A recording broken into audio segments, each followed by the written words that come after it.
Terrific Tuesday to everyone, and here's another installment, another Emery episode, preceded by the mercy moment just yesterday, as I shared about September 10th a year ago.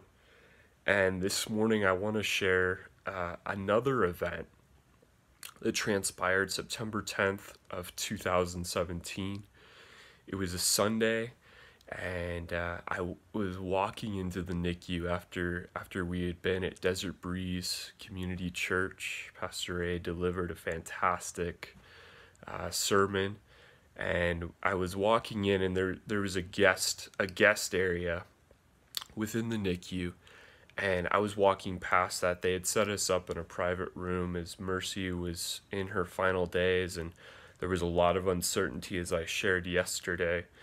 And that private room was at the end of this hall, so I always walk past this guest room, and I saw a man in the guest room as I walked by that Sunday afternoon. And as I did, my heart was gripped and compelled to go and speak with him.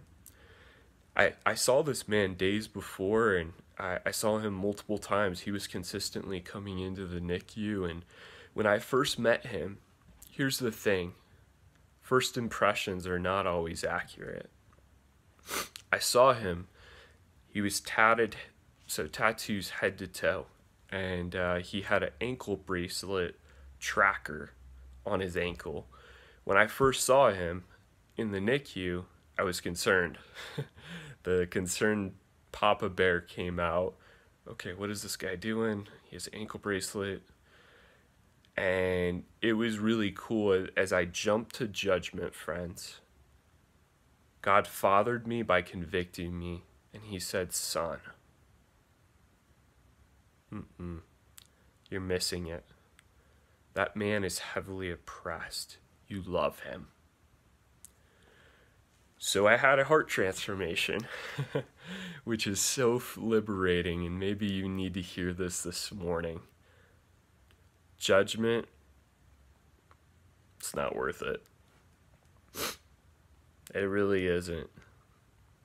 That one word melted my heart. That man is heavily oppressed. Father spoke that to me, and I began praying for him. Every time I saw him, I would say, hey man. I knew nothing about the guy. I jumped to conclusions, but my Father convicted me because love transforms the heart, and love triumphs over judgment, because my Father loved me when I was at my worst, when I looked super suspicious. He didn't let that get in the way, and he loved me into his kingdom. His love triumphed over and melted and transformed my heart. So he taught me this lesson, and I started just intentionally saying hello, just looking for opportunities. So Sunday rolls around, September 10th, 2017. I'm walking past that guest room where visitors could come, and he's right in there. I originally walked past, but my heart immediately was compelled. I got to go talk to that guy and introduce myself, because I hadn't done so yet. So I literally walked in. I said, hey man, my name is Zach. What's your name? And he gave me his name, and I'm like, what's your story, bro, with all your tattoos? This is something I ask often of those with tattoos, because tattoos share a story. What a great way, to get to know someone. And he shared, hey man, I just got out of prison, bro.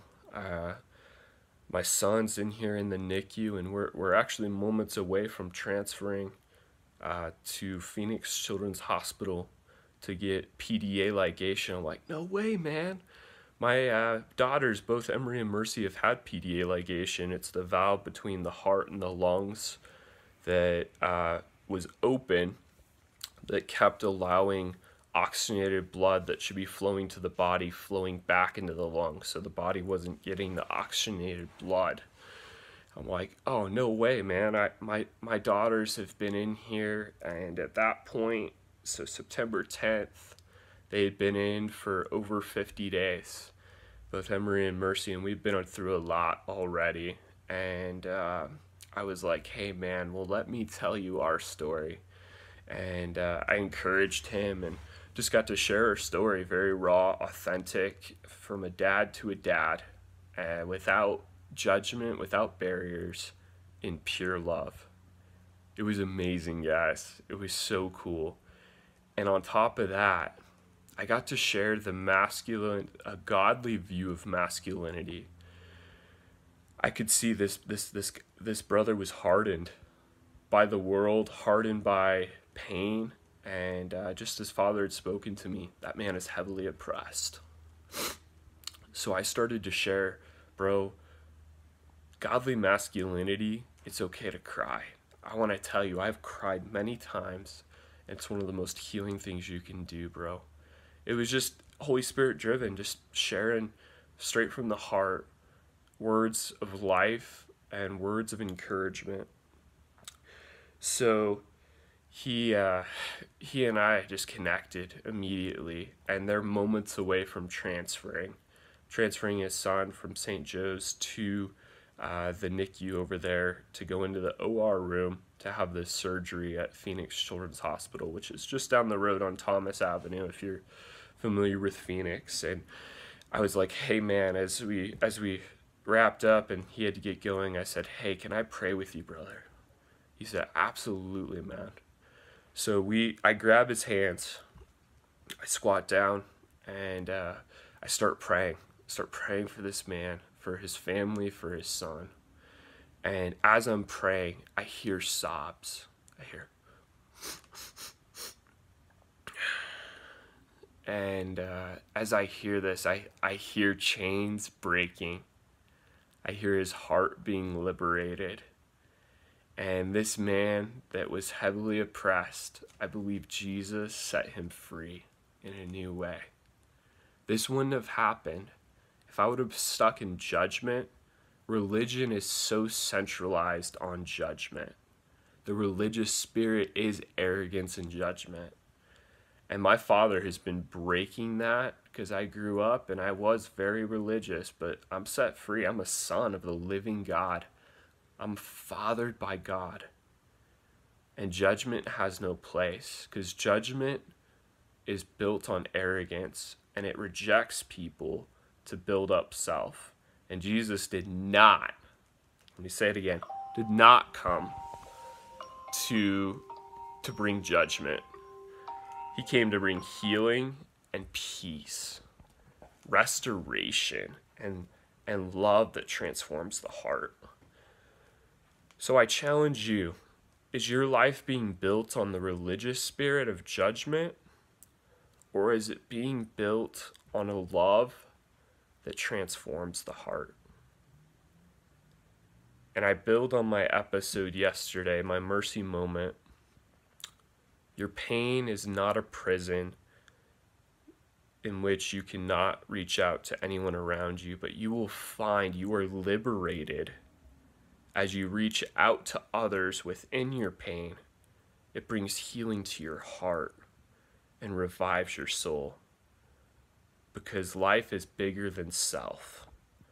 And this is exactly the perspective of which the Apostle Paul said when he said, a man riddled by suffering, beaten multiple occasions to the point of near death, thrown in prison countless times, shipwrecked, bitten by a poisonous snake and lived. Like, this man, physical suffering and the rejection, so many people rejected this man.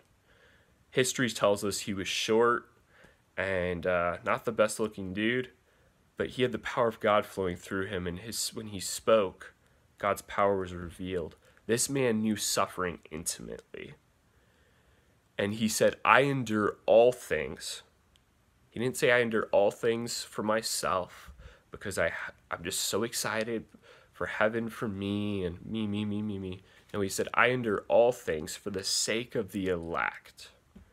Your life is speaking to the lives of others.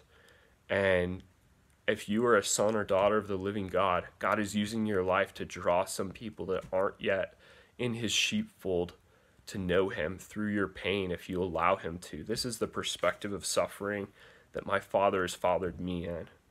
I endure all things, Paul said, for the sake of the elect. This is big. This will change your life, I guarantee you. With that, another Emery episode is complete.